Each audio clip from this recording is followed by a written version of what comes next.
Hey there, purpose-driven friends. Hope you all are doing well. Wanted to just talk to us today about self-leadership. Self-leadership is something that is really important to every person who desires to lead others. First, we got to think about as leaders and aspiring leaders, how we are showing up for ourselves. All right. So I want to ask a few questions that I often ask myself, and it's something that we have to keep doing as we improve ourselves as leaders.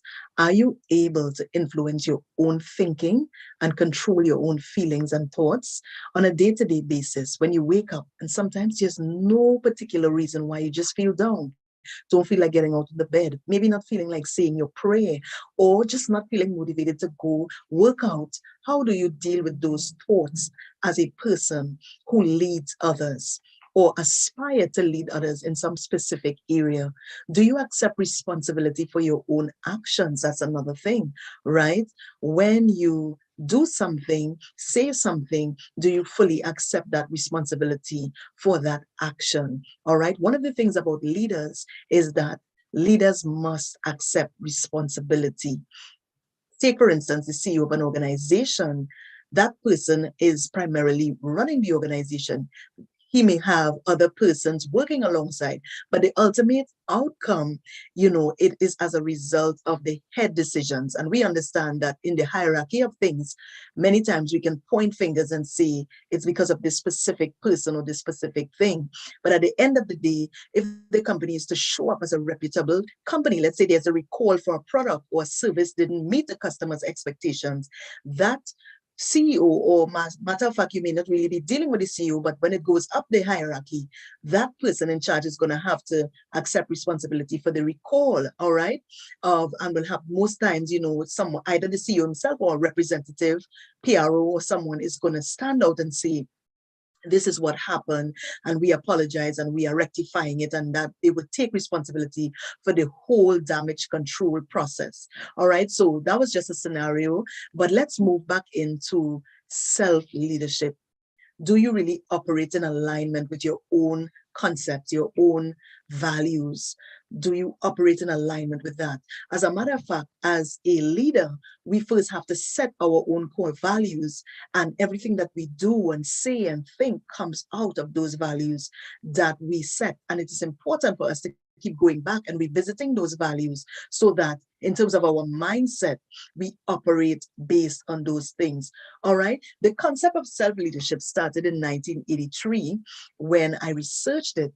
And this leader that started this whole movement, his intent was that people began to know themselves better. All right. So one of the things, let's talk about 5 areas that we must look at when we're talking about self-leadership. One of them is self-awareness. We can't lead others if we're not aware of ourselves. We must understand, what type of leader am I? How do I lead myself? How am I going to lead others? And so we really have to understand developing that whole personal awareness. All right. And that is really thinking about, who am I? What are my goals, right? What are my strengths? What are my weaknesses? One of the things I like to do when working with my clients is do a personal SWOT analysis. So we are very clear, what are your strengths? What are your weaknesses? What are the opportunities that are before you? What are the threats, right? And when you're able to look at those things, you understand, your leadership level and how you can grow and improve in terms of that. Good self-leaders, or people who are able to lead themselves well, they understand who they are as individuals. All right. And they understand, like, let's say, for instance, let me personalize this. For me, I know that if I don't work out in the morning, it's a wrap. There's no way I'm going to work out again unless I have external influence, a friend who says, okay, Giselle, we are going at 6 o'clock this evening, we're going out together. I would have to get outside motivation. But for me, my button is set that when I wake up, if I pray and then I exercise, I start drinking my water, the rest of the day actually flows from there. All right. So it's knowing yourself and being so aware that you focus on your strengths. So I work on getting that done in the morning because I know that maybe my mood, maybe when I start eating during the day or getting so involved in work and all of that, my body feels a certain level of lethargy and maybe distractions or just being, engulfed in what I'm doing. I'm not going to set aside that time.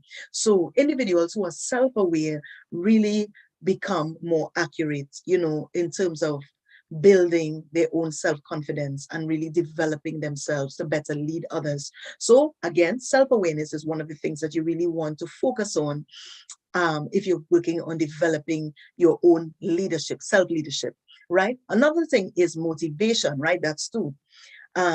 Understanding that, as I spoke about the external motivation, the internal motivation, motivating ourselves, you have to have a very strong why. Why do I work out every day? Why do I pray every day? Why do I read a book for 30 minutes or do something that is going to build every day? Why am I doing it every day, right? So because challenges are going to arise and our own personal limitations as well puts us in a place where, we have to be able to have that passion, that why on the inside that is going to help us to overcome the adversity that we may face, right? So make sure that you know your why and it's going to motivate you every day to show up. So you may not be seeing any results today. That's the most difficult thing for a leader. You may not be really seeing any results today, but you want to continue showing up for yourself, showing up for those people that you want to lead, the results that you're giving to them. You want to keep showing up strong, right? So self-motivation, motivation overall is important when you're thinking about self-leadership. Third thing I want to talk to you about is empathy, right? We cannot lead others and we don't empathize. We don't understand how people feel. We don't care about them.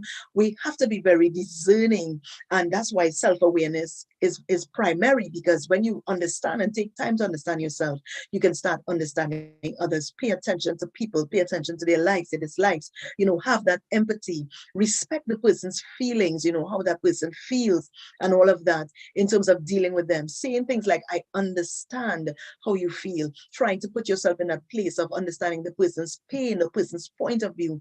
It really helps you to connect. So empathy is important for connection. We cannot lead others if we are not willing to think outside of ourselves and just be focused on me, and not thinking about how something else impacts somebody. How can I serve somebody? How can I listen? How can I do something, a kind gesture? So you really want to build strong relationships by being able to understand others. So empathy is actually a skill, and we can work on developing that skill. And really, it helps us to show up. Well, not just show up, but to be genuine as leaders. There's a saying, people don't care how much you know, but people will know how much you care.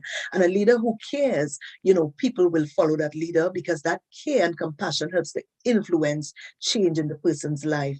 And so sometimes care would have us to kind of like, take an extra moment to give more, to help that other person to become, to serve that person in a particular way. So again, empathy helps us to build connection and build rapport and build relationships that are stronger.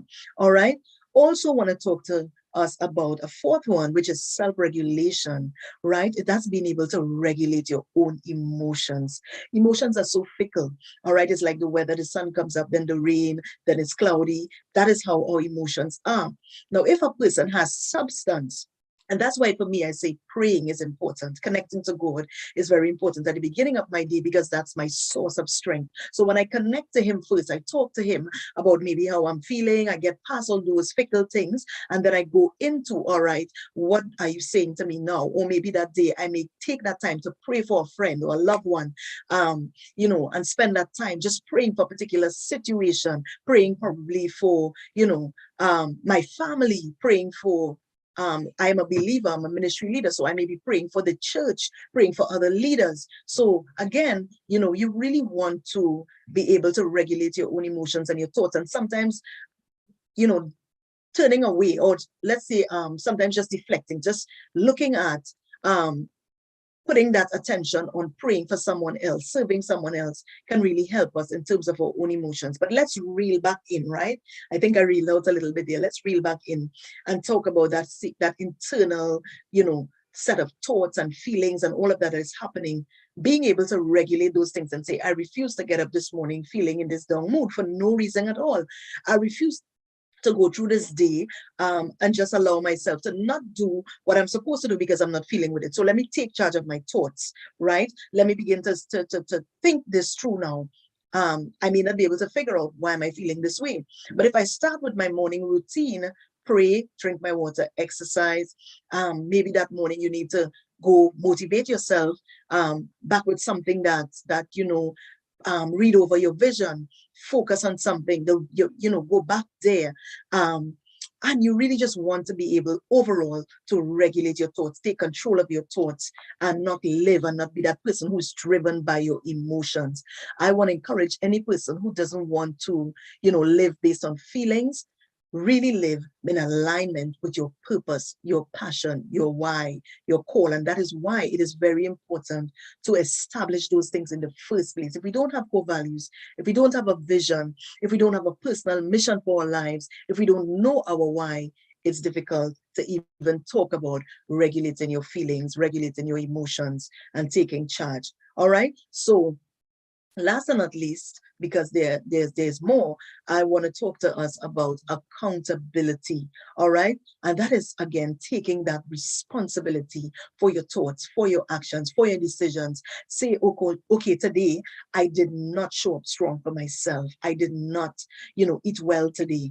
We all have those days. I did not pay attention. I didn't drink the water that I was supposed to drink today. How are we supposed to give to others if we don't take time to feed our spirit, feed our mind, feed ourselves? Looking and being accountable and saying, today did I study? Today, what did I learn? Today, how did I grow?